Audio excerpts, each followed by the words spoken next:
ఇప్పుడు నేను నిన్న ఒక క్వశ్చన్ అడుగుతాను, నాకు లాస్ట్లో ఆన్సర్ చెప్పాలి, ఓకేనా? ఇప్పుడు నువ్వు 10th క్లాస్ ఏదో చదువుతున్నామ్మా, చదివి నువ్వు పాస్ అవ్వాలి.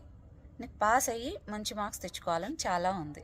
నీకు ఒక్క సబ్జెక్టే అందులో ఇష్టం, సోషల్ సైన్స్ బాగా ఇష్టం అనుకో, సైన్స్ ఇష్టం, బాగా చదువుకుంటున్నావు, మిగిలినవి ఇష్టం లేదు.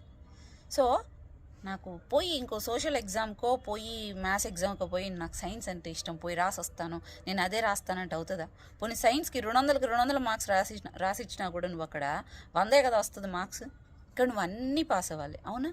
ఇక్కడ కూడా నువ్వు ఇచ్చేది ఫుడ్లో ప్రోటీన్ ఉండాలి, ఫైబర్ ఉండాలి, కార్బోహైడ్రేట్స్ ఉండాలి, అన్నీ ఉండాలి కదా, గుడ్ ఫ్యాట్స్ ఉండాలి, అన్నీ ఉండాలి.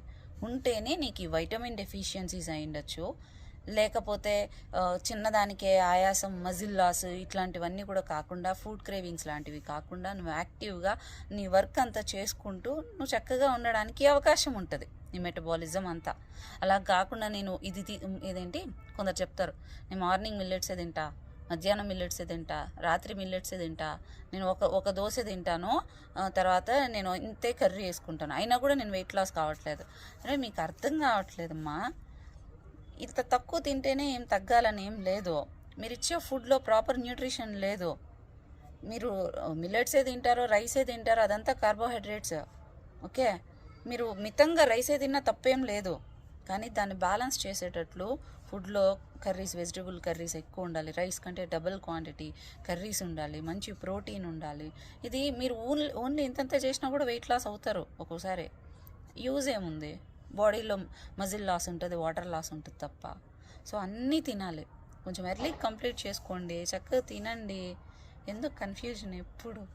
నేను ఇంతే తింటాను కానీ తగ్గట్లేదు అంటే, మీ డైజెషన్ ఇంప్రూవ్ చేసుకోవడానికి, మెటబాలిజం ఇంప్రూవ్ చేసుకోవడానికి చూడండి. ఇంకొంతమంది అడుగుతారు, ఎక్సర్సైజ్ ఏదైనా చెప్పండి తగ్గిపోతా.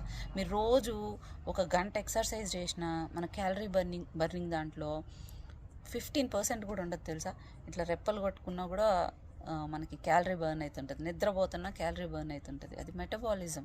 మంచిగా మెటబాలిజం ఇంప్రూవ్ చేసుకోండి, డే యాక్టివ్ ఉండండి. ఎన్నిసార్లు చెప్పాను ఇది, చక్కగా వాటర్ తాగండి, మంచి పాజిటివ్ థాట్స్ తోటి ఉండండి, ఫుడ్ తక్కువగా తినండి, కొంచెం నైట్ కంప్లీట్ చేసుకోండి ఎర్లీగా. ఇంతే ప్రాసెస్, ఎవరికైనా ఇంతే ప్రాసెస్. ఏం తినాలి అంటే కార్బ్స్ ఏంటి, ప్రోటీన్ ఏంది, లేకుంటే ఫైబర్ ఏంది, అసలు ఎందులో ఉంటుంది ముందు గూగుల్ చేయండి, తర్వాత ముందు కూడా నేను చెప్తాను. దానికి అంతా భయపడిపోకండి, ఏం లేదు, సింపులే.